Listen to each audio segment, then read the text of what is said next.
Alpha Channel. Kali ini saya akan bercerita tentang 3 orang penyebar agama Islam di Sulawesi Selatan.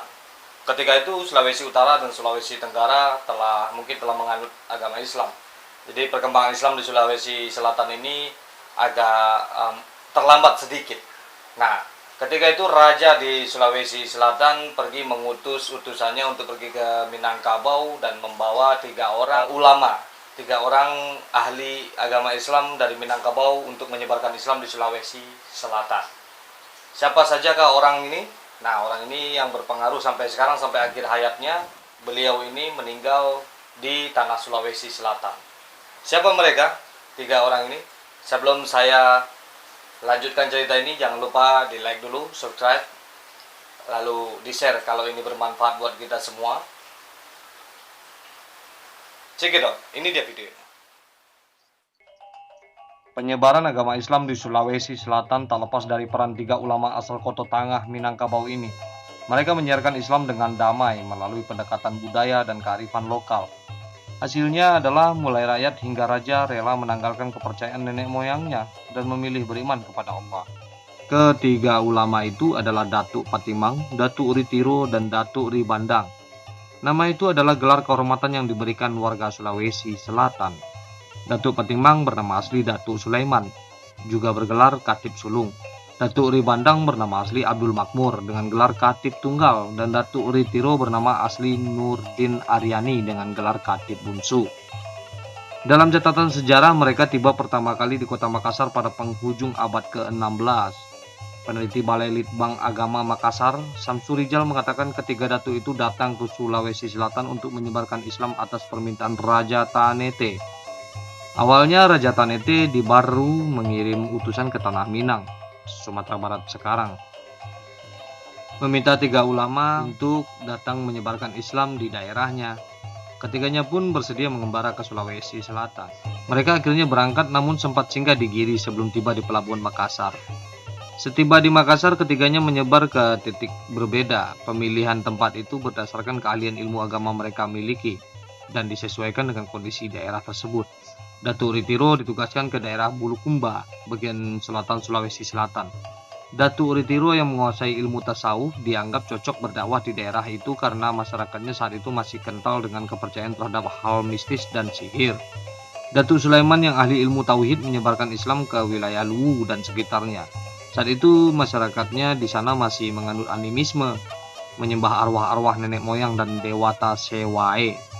Sementara Datuk Ribandang yang ahli ilmu fikih diutus ke daerah kerajaan Goa Talo, Makassar. Karena warga di sana kala itu marak melakukan perjudian, sabung ayam, dan mabuk-mabukan. Melalui dakwah damai yang menjunjung tinggi budaya dan adat setempat, ketiganya pun berhasil mengajak masyarakat percaya kepada Allah. Mereka juga ikut mengislamkan raja-raja di Sulawesi. Menurut sejarah, raja pertama yang masuk Islam adalah Raja Luwu, Lapatiware Daeng Parabu. Berdasarkan catatan sejarah lokal, Raja Luwu masuk Islam pada 15 Ramadan tahun 1013 Hijriah atau tahun 1603 Masehi. Karena ini masih turun-temurun dikisahkan ke anak cucu mereka, konon kabarnya proses pengislaman Raja Luwu diawali dengan adu kesaktian. Datuk Ribandang yang berdakwah di Makassar juga berhasil mengajak Raja Talo taat kepada Islam. Pada tahun 1605 Masehi, Raja Talo Imalingkang Daeng Manyonri Karaeng Katangka mengucapkan 2 kalimat syahadat. Masuknya Raja Talo ke Islam menurut sejarah sebelum bertemu Datuk diawali dengan pertemuannya dengan orang tua yang menuliskan sesuatu di tangannya. Raja Talo tersebut pun masuk Islam dan berganti nama menjadi Sultan Alauddin secara resmi. Islam menjadi agama kerajaan pada tahun 1607. Tahun inilah Sultan Alauddin mengirim utusan damai ke raja-raja sekitarnya untuk menerima Islam. Sementara itu, Datuk Ritiro yang berdakwah di Bulukumba tak langsung mengajarkan Islam. Saat tiba pertama kali di Bulukumba, Datuk Ritiro melakukan pemetaan sosial terlebih dahulu. Saat itu daerah itu mengalami kekeringan dan tandus. Ia membuat mata air dengan mengukir tongkatnya di tanah.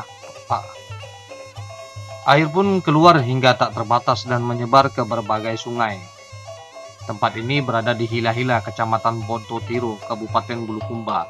Dari situ ulama tersebut mulai dikenal dan Islam akhirnya diterima baik oleh masyarakat. Sebelum wafat, Datuk Ritiro sempat membangun masjid di samping mata air Hila-Hila pada tahun 1605. Ketiga ulama itu memilih menetap di Sulawesi Selatan hingga ajal menjemput. Makam mereka kini ramai dikunjungi peziarah, memberi penghormatan atas perjuangannya menyiarkan Islam. Sepeninggal tiga ulama tersebut, Islam kini menyebar pesat hingga menjadi agama mayoritas di Sulawesi Selatan. Oke, itu dia. Pada zaman dulu memang orang-orang Minang itu, orang-orang Minangkabau itu sangat berjasa bagi banyak bangsa yang ada di Nusantara ini. Semoga saja kita generasi-generasi berikutnya meniru semangat-semangat pendahulu kita. Seperti biasanya, majulah Minangkabau, majulah Indonesia, selalu di Mulifa Channel.